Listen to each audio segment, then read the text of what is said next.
asista con su gracia. Acá estamos en este nuevo estudio bíblico. Acabamos de terminar uno llamado Las prioridades del cristiano, bastante interesante, que de por sí ya el tema genera inquietud, genera curiosidad, genera interés, porque básicamente no es un tema muy conocido, muy predicado en la cristiandad moderna. Y aquí pues el Señor nos dio la dicha, la virtud de no solamente tener un mensaje, sino de poderlo esbozar alrededor de 7 martes.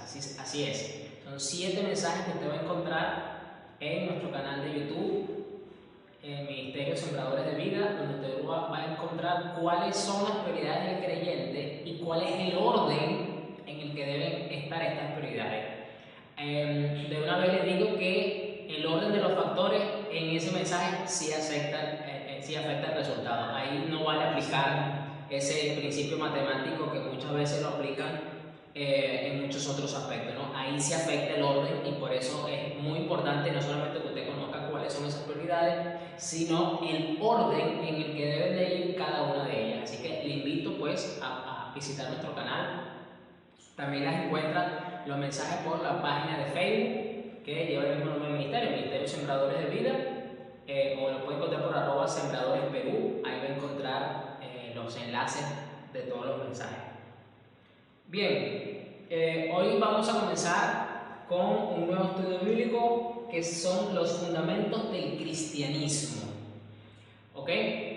Vamos a ver diferentes temas relacionados con el fundamento del cristianismo. ¿Cuál es ese sostén? ¿Cuál es esa base sobre la que reposa el cristianismo histórico? Y cuando digo aquí cristianismo histórico, es desde que se tiene conocimiento de lo que es el cristianismo en más de 2021 años, y contando lo que falta, que yo creo que no debe faltar mucho, como lo que se conoce como cristianismo. Y eso hoy un tema bastante importante de comprender, de conocer, de ir manejando de a poco, porque es mucha la información que se puede ver en esto, y usted se va a dar cuenta, sobre todo en este pilar fundamental sobre lo que es la Trinidad, un concepto que ha sido atacado desde el siglo II de la cristiandad hasta nuestros tiempos.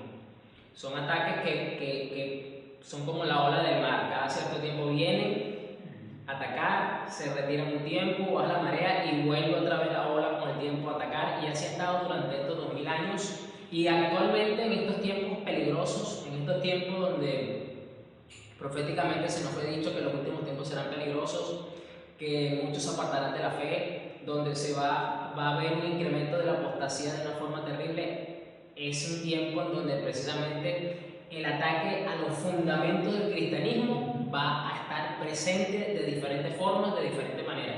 De allí que se hace indispensable y necesario que la iglesia en general tenga claros estos conceptos, estos fundamentos, estas doctrinas, que no solamente la vamos a acompañar, siempre lo hemos hecho y siempre va a ser así, que nuestro fundamento principal es el marco escritural bíblico, pero en estos estudios bíblicos también, sobre todo en este, que es fundamento, hoy que es el primero apenas, que es el intro de este mensaje, vamos a ver algo de la historia eclesiástica, de la historia de la iglesia. Así que, bueno, antes de entrar en materia, vamos a orar, como siempre lo venimos haciendo, pidiendo que el Espíritu Santo nos ayude, nos abra el entendimiento, porque este es un tema hermoso, es un tema interesante, pero también es un tema complejo de explicar, es un tema complejo de asimilar también, que se presta precisamente para muchas malas interpretaciones,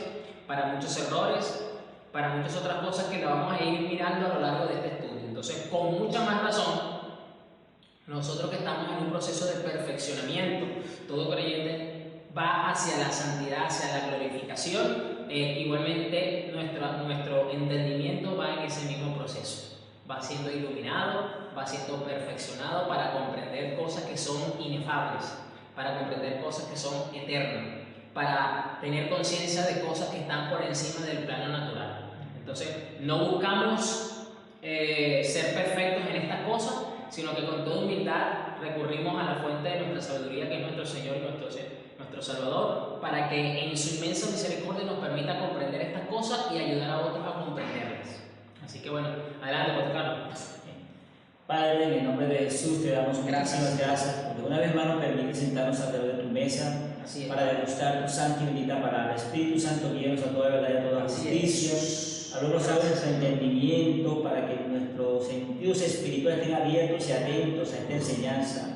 Esta palabra que te traes por la boca de tu Hijo, el Pastor Gil, Señor, sea, Padre, que venga de tu corazón, para el corazón del creyente, Señor, que sea como tu instrumento para tu gloria, honra y alabanza.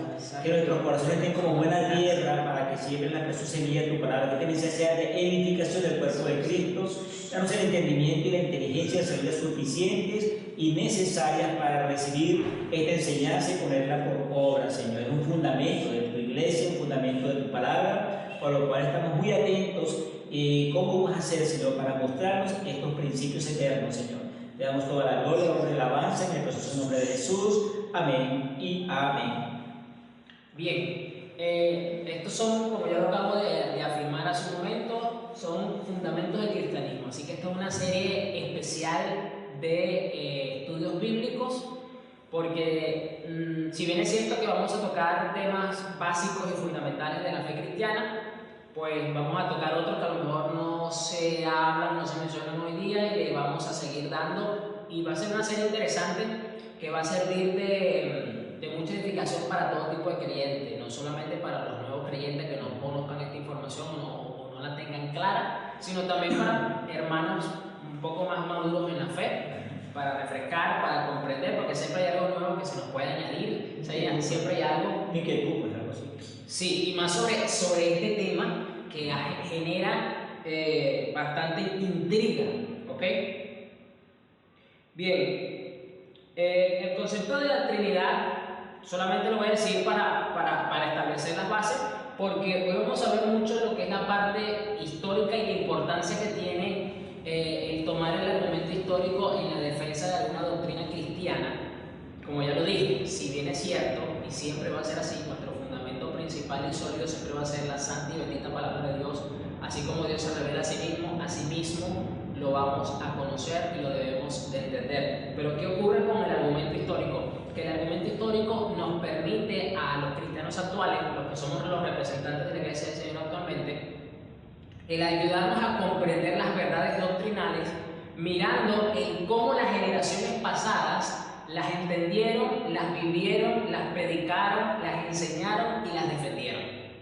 Eso nos ayuda a nosotros a ver posiblemente dónde quizás necesitamos ser un poco más iluminados, vernos, a lo mejor ver qué tan errado estamos con alguna percepción o con alguna opinión de algún aspecto de alguna doctrina, porque no es posible que las generaciones todas pasadas se hayan equivocado en algo. O sea, no es posible que esta generación actual, que es la que tenga la verdad, y las otras 19, 20 generaciones estaban erradas. Entonces, si bien es cierto que decimos que Dios sigue estando presente en su iglesia, sigue iluminando y acompañándola por medio de su Espíritu Santo para que conozca la verdad, de igual manera lo hizo con las generaciones pasadas de creyentes. Así es. Entonces, esos testimonios que están plasmados en la historia nos permiten a nosotros tener una continuidad doctrinal, que es lo que se busca. ¿Ok? ¿Para qué? Para la prevalencia del fundamento de la doctrina. Entonces, bien, existe, que es básicamente lo que se conoce como la Trinidad. Escuche, existe un único Dios verdadero que subsiste en tres personas distintas: Padre, Hijo y Espíritu Santo. Estas tres personas participan de la misma sustancia y poseen los mismos atributos. Es decir, ¿cuáles son los tres atributos exclusivos y únicos que tiene la Trinidad? Que son omniscientes, es decir, todos lo saben, son omnipresentes, están presentes en todo lugar al mismo tiempo, y son todopoderosos, son omnipotentes, es decir, son todopoderosos, como ya lo acabo de decir. O sea, no hay nada que ellos no puedan realizar, que ellos no puedan hacer. Esas son tres características exclusivas y únicas que están en las tres personas del mismo Dios. Lo que da por resultado que vienen a ser iguales en poder y gloria. tres personalidades que no deben confundirse ni mezclarse, pero una sola sustancia que no debe dividirse. ¿Ok?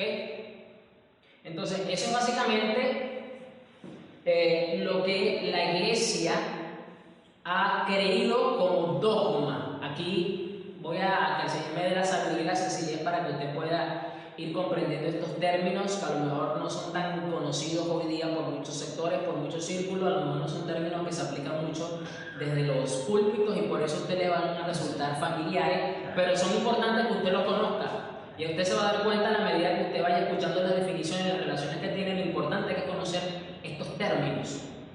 Y si usted está en casa, si usted está anotando, si usted está grabando esto, como usted lo quiera, pues trataremos de ir lo más pausado posible, de repetir, para que usted pueda ir digiriendo estas cosas. ¿Ok? Es una parte de la cultura general cristiana. También, es muy importante eso. Aquí lo tengo precisamente. Ya le voy a definir la palabra o el término que acabo de usar, que es dogma. Es decir, la iglesia cristiana tiene dogmas doctrinales. ¿Y qué es un dogma? ¿Cómo es eso? ¿Qué es un dogma? Los dogmas, sencillito, son verdades espirituales que han sido reveladas por Dios, transmitidas desde los apóstoles a través de las Santas Escrituras. Es decir, son verdades espirituales reveladas por Dios, transmitidas por los apóstoles a través de las Escrituras y que no son negociables. Ojo con esto, que esto es lo más importante. Es decir, no hay negociación. Es decir, si no hay negociación, entiéndase, no hay cuestionamiento. No hay una segunda opción para pensar sobre esto. No, es un solo pensamiento establecido y la iglesia cristiana cierra filas alrededor de estas verdades. Esto es lo que nosotros consideramos como doctrinas principales del cristianismo. ¿Ok? Esto no se negocia. Usted puede ver que los bautistas tienen diferencia con los pentecostales, que los pentecostales tienen diferencia con los bautistas, que entre los dos también tienen diferencia con los presbiterianos, que tienen diferencia con los metodistas, que tienen diferencia con los puritanos, que tienen diferencia. Sí hay ciertas diferencias, claro que sí. Pero absolutamente todos y cada uno de estos sectores de la iglesia que componen el cuerpo de Cristo tienen estos dogmas claros. ¿Ok? Usted habla con un bautista sobre la Trinidad, usted puede hablar con un luterano, usted puede hablar con un pentecostal, usted puede hablar con cualquiera de ellos y toditos se van a sentar en la misma mesa y van a estar de acuerdo sobre este punto. No va a haber negociación. O sea, en ese aspecto somos dogmáticos. Es decir, dijeran en el mundo, somos de mente cerrada en este aspecto. Sí, somos de mente cerrada. ¿Por qué? Porque estas son verdades reveladas por medio de los apóstoles que fueron inspirados por el Espíritu Santo y plasmó estas verdades escriturales en la palabra, ya sean de forma explícita o de forma implícita. ¿Ok? Entonces, eso es un dogma. ¿Por qué es importante conocer esto?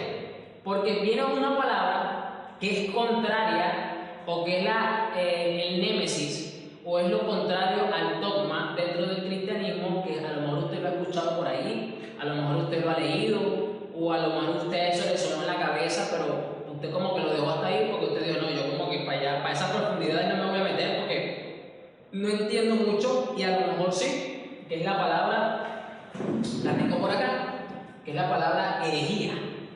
Aquí en singular, pero yo la puse en plural porque estoy poniendo varios ejemplos heréticos. ¿Y qué es una herejía? Bueno, si los dogmas son verdades espirituales reveladas por Dios, inspiradas por el Espíritu Santo a través de los apóstoles, las herejías son ideas contrarias a esas verdades reveladas. Es decir, cosas que no son verdad alrededor de una doctrina. Por ejemplo, aquí yo estoy enumerando, yo puse 1, 2, 3, 4, 5, puse 5 herejías, ¿ok?, que conviven alrededor de la doctrina de la Trinidad. ¿Y qué es lo que pasa? Que por no conocer bien la doctrina de la Trinidad, que es bíblica, ¿ok?, muchos creyentes, incluyendo pastores e iglesias enteras, tienen como fundamento alguna de estas herejías. Mire lo delicado entonces pastor, usted me está diciendo que yo tengo que conocer las herejías.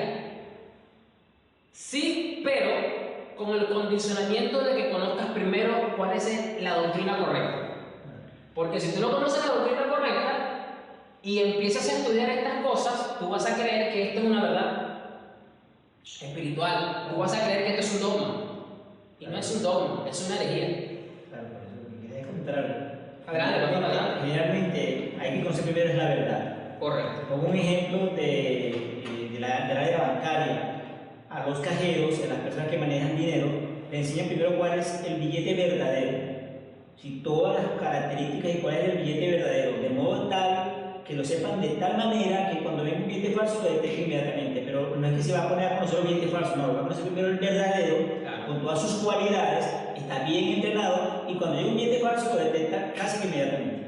Por eso es un principio que te está diciendo es la verdad. Primero conozcamos la verdad para que entonces podamos ver.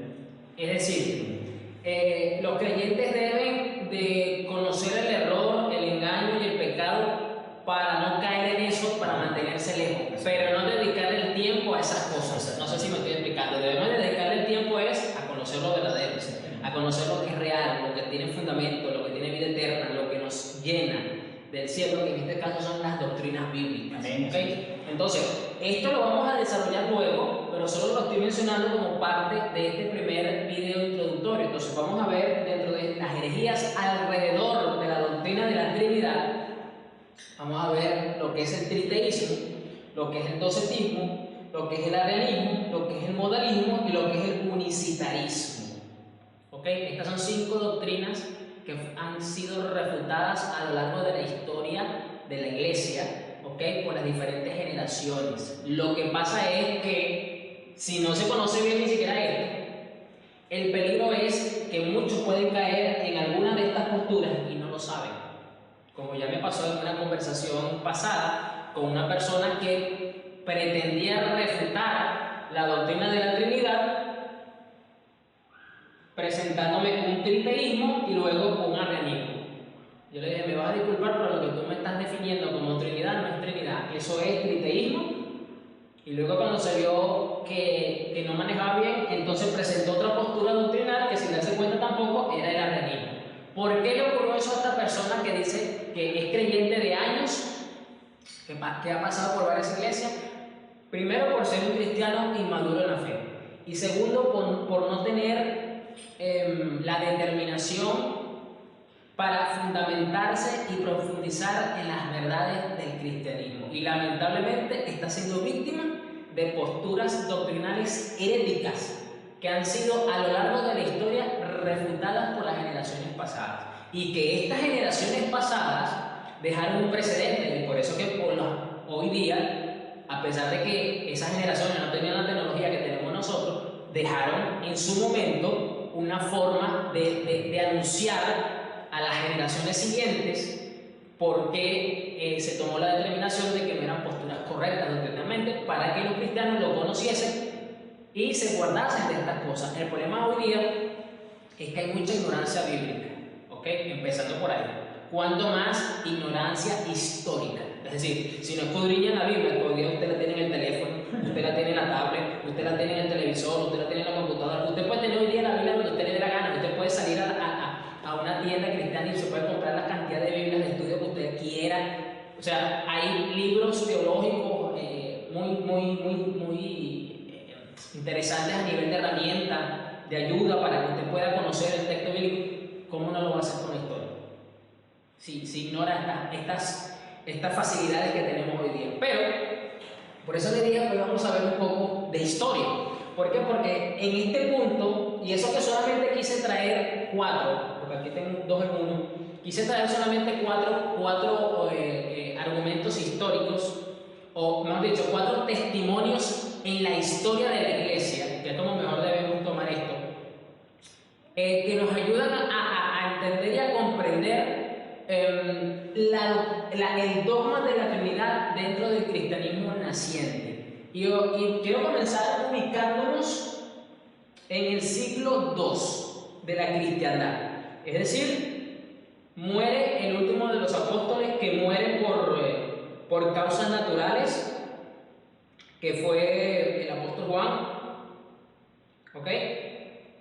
Él fue el último que murió, a pesar de que primero lo intentaron quemar vivo y sobrevivió a eso. Me imagino que le quedaron secuelas en su cuerpo, pero la historia registra que milagrosamente quedó vivo, y entonces luego de ese intento de matarlo es que lo exilian en la isla de Patmos. Ya usted sabe el resto, Dios le revela el Apocalipsis, él lo deja por escrito y todo aquello. Bueno, en ese entonces, como él era el único apóstol que estaba vivo, pues también le era difícil supervisar a las iglesias porque estaba preso, pero él llegó a tener discípulos directos, si usted no lo sabe. Pero vamos a ir por orden, antes de llegar a ese punto. Bueno, no, sí, quiero comenzar con él. Quiero que usted conozca un poquito, a ver si lo tengo por aquí,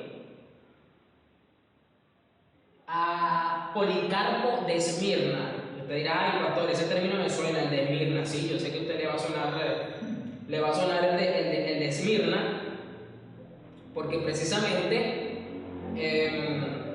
el pastor de la iglesia de Esmirna, ese que el apóstol Juan escribe en su mensaje a las iglesias, ¿okay? Cuando se le revela el Señor glorificado, el famoso mensaje a la iglesia, y sale de la iglesia de Esmirna. Bueno, Policarpo era el pastor de esa iglesia. A él lo toman, si usted recuerda un poquito la historia de lo que sucede un poquito a nivel histórico en ese contexto social de la época, a esa iglesia le cae encima el gobierno, vamos a decirlo así. Y al pastor Policarpo, que ya venía siendo cristiano desde hace muchos años, según lo que se relata en la historia, a él lo único que le piden es que agarre un poquito de tierra, que se lo eche a una estructura religiosa que estaba ahí encendida en fuego, que echara esa tierra en ese lugar para que esa tierra se quemara y dijera, salve César. Eso era lo único que le estaban pidiendo. Yo te dirá, bueno, pero eso es todo. Sí, el problema es que hacer esto que yo acabo de relatar era declarar fidelidad y devoción al César. Ese es el gran detalle. Así es. Algo muy sencillo, como lo acabo de decir, tenía una gran connotación espiritual. ¿Y qué pasó? Bueno, que el pastor Policarpo, a sus 83 años, dijo que hasta ese momento había servido con toda su vida al Señor Jesucristo y que no veía la forma del por qué tenía que traicionarlo. Eso fue lo único que declaró. Obviamente no hizo lo que se le pidió y fue ejecutado. Murió el pastor Policarpo de la iglesia de Esmirna. Evidentemente, la iglesia quedó por un breve tiempo sin pastor, pero esa comunidad le escribe a un hermano llamado Filomeno, según lo que relata la historia, producto del martirio de Policarpo en el 155 después de Cristo. Fíjese, es apenas prácticamente la segunda generación de cristianos, porque ya había muerto el apóstol Juan. Y en esta carta que la iglesia de Esmirna le escribe al hermano Filomeno, es decir, un recuento ahora rápido, Policarpo era discípulo directo del apóstol Juan, ¿ok? Tenía una iglesia que ya tenía rato pastoreando, la iglesia de Esmirna. Muere el hermano Policarpo martirizado.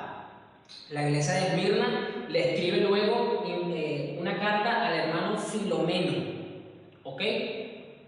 Entonces, dentro de esa carta se rescata una frase interesante, prácticamente que demuestra que esa generación de creyentes de apenas el siglo II de la cristiandad ya concebía la idea, practicaba y defendía y enseñaba la idea de lo que es la Trinidad. ¿Ok? Fíjense lo que dice. ¿Cómo termina esa carta? A Él, a Jesucristo, sea la gloria con el Padre y el Espíritu Santo por los siglos de los siglos. Amén. Así termina esta carta. Fíjense entonces que esto nos da una idea, que esto es una idea que estaba presente ya, una doctrina dogmática que estaba vigente ya apenas en el siglo 155 después de Cristo. ¿Por qué yo digo estas cosas? Porque los detractores... En el año. ¿Perdón? En el año. ¿Qué año? En el año 155, no el siglo. Perdón, en el año 155 después de Cristo. Bueno, sí, un siglo. Sí, pero no un siglo y medio. Pero no 155 siglos. Exacto, correcto. No son 155 siglos, sino 155 años, es un siglo y medio. Buena la corrección.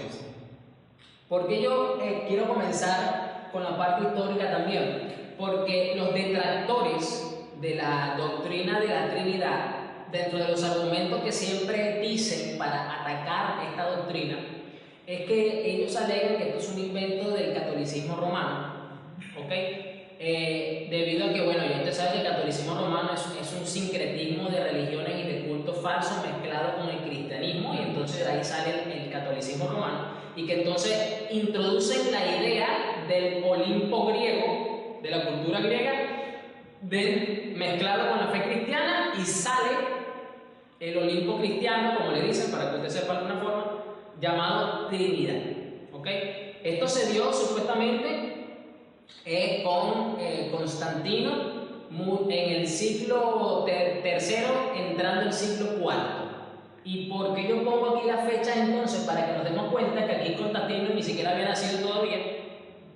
Constantino aquí yo creo que ni los papás de Constantino habían nacido todavía. Claro, porque Constantino es del año 300 al 400. Por eso lo digo, por eso me vengo a la historia. ¿Por qué? Porque ya aquí, en apenas la segunda generación de creyentes, en la naciente iglesia que está fundamentándose y que se está estableciendo, ya la doctrina de la Trinidad estaba presente. Vamos a ver otro momento interesante. Tertuliano. Yo a lo mejor los venezolanos me van a entender un poco más, no sé si en otras culturas del mundo se usa el término, pero en Venezuela a veces se dice, se la pasa tertuliando.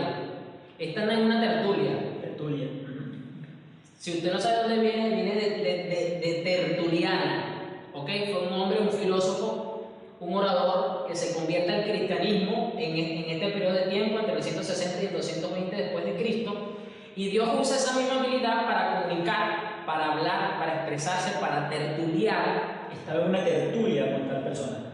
Ok, de ahí viene. Para predicar el Evangelio y para defender las verdades del cristianismo. De ahí viene porque el precursor fue Tertuliano. Y él fue el primero en acuñarle ya directamente en sus diferentes escritos a los demás creyentes, en una carta precisamente en defensa de esta doctrina, el término griego tepiak, que es de donde se traduce Trinidad, que significa trinitas. ¿Okay? De allí viene. Porque esto es otro argumento que sacan los que atacan, los detractores que atacan la doctrina. Es que el término Trinidad no es bíblico, porque no aparece ni siquiera en los escritos del griego del Nuevo Testamento. Si es cierto, el término no existe, pero la verdad que define dicho término sí está contemplado en la Escritura. Eso lo vamos a ir esbozando cuando entremos más ya de lleno en el testimonio bíblico, es decir, cuando entremos propiamente de ver cuál es el fundamento bíblico que sostiene el dogma de la Trinidad. ¿Ok? Y Teófilo, que si a lo mejor usted no tiene ni la menor idea de quién fue de Teófilo. Ok, pero quiero leerle a Tertuliano. ¿Cuál fue en una de sus cartas escrita en ese periodo de tiempo? Él escribe, Tertuliano: para la misma iglesia es propiamente y principalmente el Espíritu mismo, en el cual es la Trinidad de una divinidad, Padre, Hijo y Espíritu Santo. Tertuliano sobre la modestia es de Peducitia. Esa es la carta donde él, en defensa de esta doctrina, escribe a otra persona y hace estos comentarios con relación a lo que es el dogma de la Trinidad. Y estamos hablando que esto fue en qué tiempo? En el 160, entre el 160 y el 220. Es decir, una vez más, en una generación, en apenas podemos decir la segunda generación de creyentes, porque la primera fueron los apóstoles, ¿ok? Estaba claramente establecida la doctrina de la Trinidad, porque ¿de dónde Tertuliano va a sacar esto? ¿Te lo va a inventar? Claro. Tenía que haber habido tradición de los apóstoles para acá, claro. Y tiene una entera relación directa con lo que acabamos de leer sobre la iglesia. Estos son contemporáneos. Se puede decir que son contemporáneos de la misma época, es decir, pertenecen a la misma generación de creyentes, a la segunda generación de creyentes, básicamente. Y Teófilo también, vamos a leer un poquito a Teófilo de Antioquía. Así como Tertuliano sería el primero en utilizar el vocablo griego, Teófilo sería el primero en utilizar la palabra como tal propiamente. Él escribe en una carta las siguientes palabras. Leo: los 3 días que preceden a la creación de los luminares son símbolos de la Trinidad de Dios, de su verbo y de su sabiduría. Teniendo pues Dios a su verbo inmanente en sus propias entrañas, le engendró con su propia sabiduría, emitiéndole antes de todas las cosas. A este verbo, con B mayúscula, tuvo él por ministro de su creación y por su medio hizo todas las cosas. Este se llama Principios, pues es príncipe y señor de todas las cosas por él fabricadas. Dice que de una forma un poco más elaborada, un poco más poética, un poco más técnica, hace una alusión directa y utiliza el término Trinidad. Y viene siendo también contemporáneo con Tertuliano y con la época de Policarpo de Esmirna, es decir, la ICAR, la Iglesia Católica Apostólica Romana, y Constantino y todo aquel punto de quiebre dentro de la historia de la cristiandad, no existía ni pretendía existir todavía a lo largo de la historia. Entonces, el argumento histórico es un argumento impreciso que usan para atacar y para cuestionar el dogma de la Trinidad. Ahora bien, quiero aquí mirar el otro punto histórico que yo sé que no se maneja hoy día mucho o que se desconoce en muchos otros círculos, es el tema de la didaché. Te dirá, ¿qué es eso, pastor? La didaché. ¿Qué es? Tengo que primero decirle qué es lo que significa la didaché. La palabra didaché es una palabra griega que significa para enseñanza. Es decir, es un documento histórico que no fue inspirado por Dios, sino que era un documento que buscaba aplicar de forma práctica y sencilla las verdades espirituales reveladas por los apóstoles. Es decir, recuerda que en este punto, entre el 180 y el 200 después de Cristo, todavía el canon bíblico no se había recolectado y no se le había dado forma. Eso vino unos siglos después. Eso vino 3 siglos después. Es decir, la Biblia como usted la conoce, con 66 libros, de la forma con capítulo, con versículo y todo, eso vino 3 siglos después cuando se inventó la imprenta. Es decir, todavía la imprenta no había sido inventada, por lo tanto la Biblia no podía haberse compilado todavía. Entonces se crearon, los cristianos de esta época, se crearon diferentes formas para ayudar a comprender, a enseñar los diferentes escritos apostólicos. Entonces, en esa cristiandad, en esa época, en esa generación, se creó algo denominado la didaché. Repito, no es un documento inspirado por Dios, sino es un documento histórico que ha permitido comprender el comportamiento de esa generación de creyentes en relación a la fe cristiana. Es decir, cómo vivían, cómo enseñaban, cómo practicaban, cómo defendían la fe cristiana. Y en este documento se encuentran registros a favor también de la doctrina de la Trinidad. A ver, ya lo voy a leer. La didaché está enmarcado dentro del periodo llamado de lo que son los padres de la iglesia, así se le denomina a esa generación de creyentes que quedó como líderes luego de la muerte de los apóstoles. Ya al morir el apóstol Juan, pues tenían que, obviamente, no eran apóstoles eran solamente los 12, pero eran los creyentes que fueron designados por la mayoría de los apóstoles como referentes y como líderes, ¿ok? Sí, los diferentes pastores, o vamos a usar un término más, usándolo más al griego, más obispos, que eran los supervisores encargados de todo lo que tenía que ver con la iglesia. Evidentemente, era necesario entonces sacar también defensa de las verdades enseñadas y que fueron transmitidas, ¿ok? Desde los apóstoles. Entonces, en la didaché, históricamente se encuentran registros también sobre la doctrina de la Trinidad. Miren lo que dice un fragmento de ese documento. que está hecho por capítulos también. En el capítulo 7 de la Didache, de este documento histórico, dice: acerca del bautismo, bautizad de esta manera, dichas con anterioridad todas estas cosas, bautizad en el nombre del Padre y del Hijo y del Espíritu Santo en agua viva. Eso es lo que dice este fragmento, en el cual básicamente la mayoría de las iglesias que sumergen en agua hoy día lo hacen de esa forma. Es decir, no es un invento de la Iglesia Católica Romana, no es que la Iglesia Protestante, cuando se separa de Roma en el siglo XV, asume todavía ciertas posturas de laical, y que por eso entonces la Iglesia Protestante también está contaminada y alejada de la verdad. Nada, ni mucho menos. Sencillamente la Iglesia Protestante asume lo que es verdad y desecha lo que no lo es, comenzando por el simple hecho de que, por esa razón, que ese es otro punto que vamos a ver en estos fundamentos del cristianismo, vamos a ver lo que es la composición de la Biblia, la inspiración, porque hay libros que no están dentro del canon protestante y otros que sí. Por esa razón, precisamente, aquí ando en el comentario, los libros que no son inspirados por Dios, la Iglesia Protestante no los reconoce y no los asume. Se llama como apócrifos.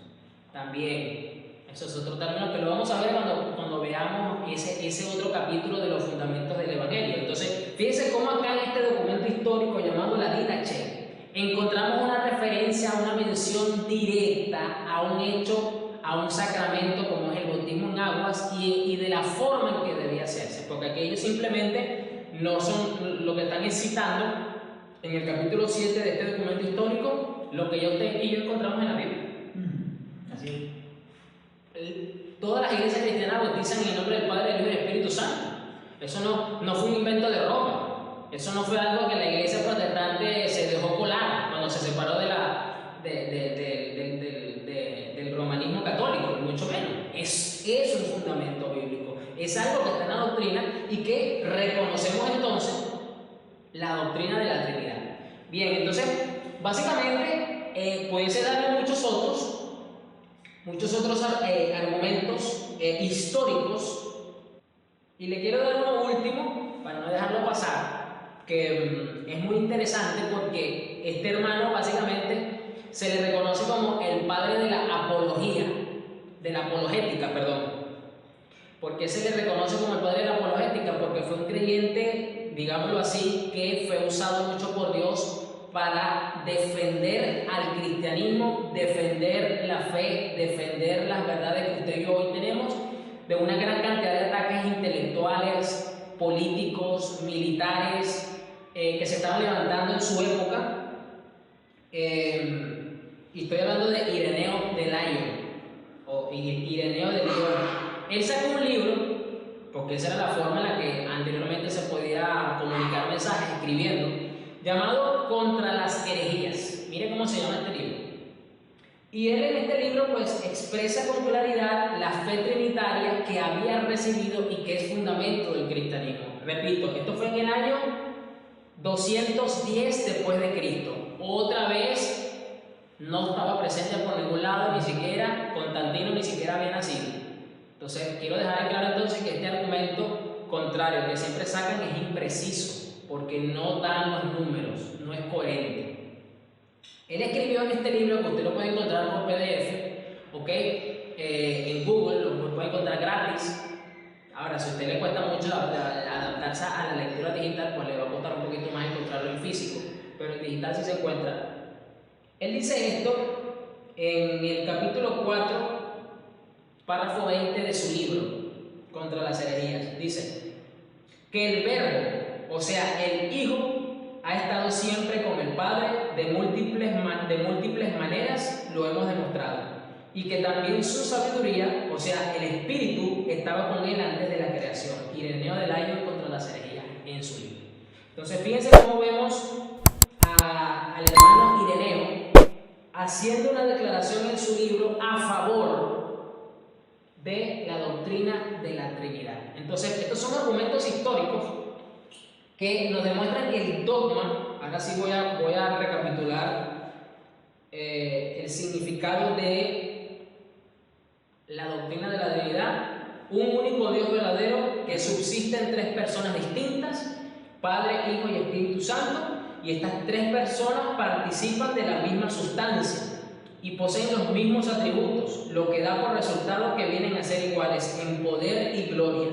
Tres personalidades que no deben confundirse ni mezclarse, pero una sola sustancia que no debe dividirse. Amén. Es un dogma, es una verdad espiritual revelada por Dios mismo y que sustenta y que forma parte del cristianismo y que a través de la historia eclesiástica, de la historia iglesia, tomando como referencia estos cuatro, más uno de ñapa que le acabo de dar del hermano Ireneo de Lyon, nos demuestra que no es un invento moderno, que no es algo extraño para la iglesia, que ya era algo conocido en la generación temprana de creyentes que vino después de los apóstoles y que fue algo enseñado y que fue algo fundamentado y defendido por esta generación de creyentes y que así ha permanecido a lo largo del tiempo. Por eso es que es un dogma, como le acabo de decir, es algo que no se negocia, es algo que todos creemos. Ahora bien, otro argumento en contra de la doctrina de la Trinidad es que entonces pareciese que el cristianismo es politeísta. Politeísta, entiéndase politeísta, se le dice cuando en una religión hay múltiples dioses. Por ejemplo, las religiones hindúes. Es el país con mayor número de religiones del mundo, tiene más de 3.000, tiene como 5.000 religiones dentro de su país. Y dentro de esas tantas religiones falsas está también el cristianismo, pero evidentemente en un porcentaje muy minúsculo. Esto es curioso porque hasta el Islam, los musulmanes reconocen que las únicas, vamos a usar el término que se maneja a nivel mundial con estas cosas, las únicas fe o las únicas religiones que son monoteístas, es decir, que tienen a un único Dios como su centro de adoración, ellos dicen que es obviamente su religión, el Islam, el judaísmo y el cristianismo. Y estamos nosotros conscientes de que el Islam tiene posturas que no son correctas, que no tienen doctrinas correctas, pero dentro de su error, ellos reconocen sin temor a equivocarse estas tres cosas. Entonces, la doctrina de la Trinidad no son tres dioses en uno, no, es un solo Dios. Esto es un comentario muy puntual que voy a hacer, porque esto lo vamos a desarrollar luego, primero la doctrina de la Trinidad, pero cuando usted escuche, es que yo no puedo creer en la doctrina de la Trinidad porque eso me suena que son tres dioses en uno. Eso es triteísmo. Eso no es el concepto de Trinidad. El triteísmo es precisamente politeísta y es sacado de la mitología griega, que son dioses que forman una asociación. Dioses, no. Eso es triteísmo, eso no tiene nada que ver con el concepto de la Trinidad. Yo conversaba con esta persona que me cuestionaba esta doctrina y precisamente me sacó un versículo de la Biblia que lo vamos a ver la próxima semana para indicarme entonces que hay un error en el cristianismo porque entonces tienen una postura errada. Yo le explicaba a esta persona que precisamente eso es triteísmo. Triteísmo es que son 5 dioses, voy a ponerlo por aquí en rojo. 5, esto se define como dioses con sustancia exclusiva. Dioses con sustancia, ¿cómo es eso, pastor? Vamos a poner con el ejemplo de la mitología griega. Zeus tiene su propia sustancia, el Hades tiene su propia sustancia y es distinta a la de Zeus, es decir, no comparten la misma sustancia, son únicas. Entonces, eso es triteísmo. Decir que el Padre tiene su propia sustancia, que el Hijo tiene su propia sustancia y que el Espíritu Santo tiene su propia sustancia aislada y exclusiva de los otros dos. Eso no es Trinidad. Yo sé que a lo mejor ya vamos a terminar, porque sé que es mucha la información que se dio hoy, a pesar de que es poca, pero yo sé que cuando no se conoce, eso poco que te dan es mucho, ¿ok? Pero le dejo este adelanto de lo que vamos a ver la próxima semana, pero vamos a profundizar mucho más ahora desde el punto de vista bíblico, doctrinal, ¿ok? Sobre los fundamentos bíblicos que son el dogma de la iglesia. Pero de una vez le dejo de antemano, y por eso la quise colocar aquí de primerita, que son una herejía. El triteísmo son dioses con sustancias exclusivas, propias. Eso no es triteísmo, porque dentro del concepto de la Trinidad es un solo Dios, una sola sustancia. Y ahí la diferencia. Entonces, conocer estas diferencias estos detalles, marcan la diferencia entre el error y la verdad, entre una herejía y un dogma establecido en la Escritura. Entonces, no sé si el pastor Carlos quiere ahorita aprovechar a hacer algunos comentarios sobre lo que estamos mirando.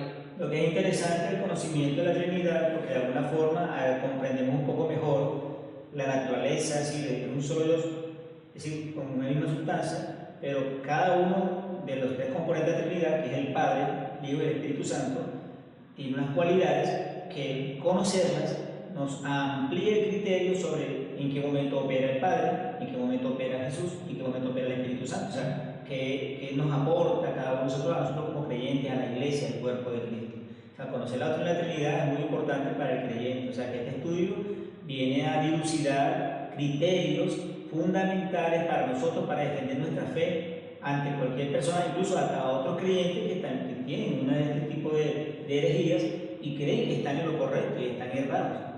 Lo importante es conocer entonces la verdad de la Trinidad en base a los principios que se van a explicar acá. Es importante conocerlo, hermano. De verdad que sí, es una de las cosas que yo más he defendido en mi tiempo de creyente, la doctrina de la Trinidad. Y aquí vamos a hablar del tema, vamos a profundizar y bueno, se va a deshilachar para conocerlo profundamente y nosotros todos, porque cuando uno enseña aprende, vamos a conocer este fundamento y vamos a tener eso bien arraigado en nuestro corazón, bien cimentado, bien fundamentado, para que en cualquier momento defendamos con claridad y con principios realmente, digamos, fundamentales, principios que están escritos, cuál es el origen de la Trinidad, y la defendamos, hermano, porque realmente tenemos que hacerlo como creyentes, defender nuestra fe. ¿Bien? Era eso, pastor, que ya simplemente anexar. Sí, aquí le dejo otro abrebocas que cuando conozcamos muy bien, que manejemos bien esto, pero que nos toque ver esta herejía. La herejía del arrianismo. Hay un grupo que está declarado herético, que no es reconocido como parte del cuerpo de Cristo y como perteneciente a la iglesia del Señor, y que por ejemplo en Venezuela, aquí no lo he visto mucho en Perú, pero en Venezuela sí se ve con mucha frecuencia, que son los testigos de Jehová. Los testigos de Jehová tienen como fundamento dentro de su doctrina básica, dentro de su dogma principal, la herejía del arrianismo, para que usted lo conozca. ¿Ok? Entonces, para que usted tenga una idea, los testigos de Jehová son arrianos. Ellos ni siquiera saben ni entienden estas cosas, pero ellos son arrianos. Y usted se va a dar cuenta, cuando toquemos cada uno de estos puntos, las diferencias con la doctrina de la Trinidad y lo importante que es conocer a la doctrina de la Trinidad. Yo aquí tengo una anécdota que me pasó en Venezuela evangelizando con un grupo de jóvenes. Fuimos a una barriada, ya que con esto voy a ir terminando para orar. Y nos dividimos en grupos, y a mí me tocó con un grupo de jovencitos pues, que estaban en ese, como que dicen, ese primer amor de ser nuevo creyente, de hablar, de predicar, y ellos van adelante, yo voy detrás, y yo le estoy evangelizando a una persona, yo termino evangelizando a la persona, y yo volteo y veo que los jovencitos ya llevan como más de media hora hablando con una persona, pero ya veo que la conversación ya ellos no tienen el control, sino que es la otra persona la que tiene el control de la reunión, y es la persona ahora la que está hablando y ellos están escuchando y tenían rato escuchando. Yo me acerco primeramente por orar y para escuchar. Cuando presto atención a lo que la persona está conversando con ellos, le está diciendo, me di cuenta que la persona es testigo de Jehová. Y básicamente los estaban volviendo a ellos dos. Y como estos dos jovencitos no tenían claro el fundamento, yo puedo decir por la actitud, por los gestos corporales y por lo que estaba diciendo, que estaban creyéndole a lo que esta persona les estaba diciendo. Ahí tuve yo que intervenir de forma inmediata para salvaguardar las almas de estas dos personas y marcar una pauta ahí con ese caso en particular. Entonces, eso a mí me prendió las alarmas de lo importante que es tener claro nuestro fundamento de por qué creemos lo que creemos y de cómo lo creemos. Lastimosamente, esos jovencitos no tenían claro ese fundamento. Y yo se lo dejé saber en ese momento al pastor encargado de esa área, de esa iglesia.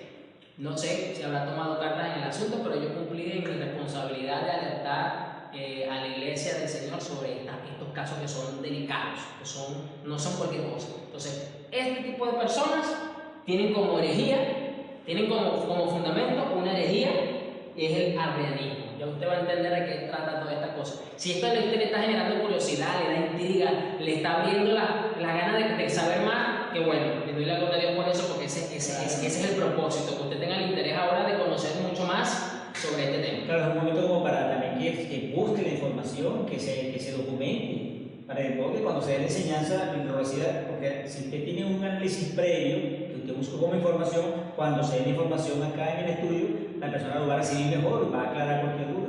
O sea que es importante que también busque la información usted, para que usted también se entere y así le motiva a que usted lo haga como algo, digamos, normal, como algo cotidiano, investigar los principios, investigar la información que tiene que ver con nuestra fe.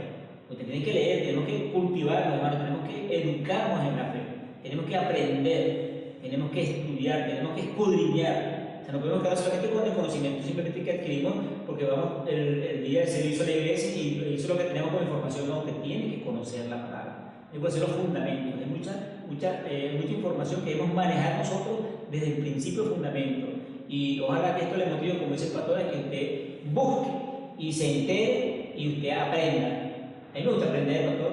Qué bueno, claro. Porque es una forma como de uno estar claro, porque conocer la verdad, y la verdad te hace libre. Es un principio de la verdad que nos hace libres, hermanos, libres de cualquier error, de cualquier herejía, de cualquier intento de una sana doctrina que hay en este momento en el mundo, tratando de engañar, como hizo esa persona, a unos hijos de Dios. ¿Bien? Sí, lo más tremendo de esta persona es que, como lo dice la palabra, Satanás se viste como ángel de luz. Satanás es muy astuto, Satanás es muy ágil. Esta persona no estaba contendiendo, esta persona no estaba peleando, esta persona no tenía la voz levantada, esta persona no tenía una actitud prepotente, esta persona no tenía una actitud soberbia, no. Así como estamos aquí en este conversatorio sano de la palabra de Dios, la persona lo estaba haciendo de la forma más sutil, más educada, más simpática posible. Entonces fíjese cómo el engaño también se va metiendo. Y al no tener el conocimiento de la verdad, tú no logras tener un marco referencial para discernir dónde está el error. Porque el verdadero discernimiento consiste en saber diferenciar la verdad de lo que es casi verdad. Por eso lo que dijimos al principio, conozca el bien, el billete verdadero, todas las cualidades, todos los principios del billete verdadero, para que cuando le presente uno falso, usted inmediatamente lo detecte.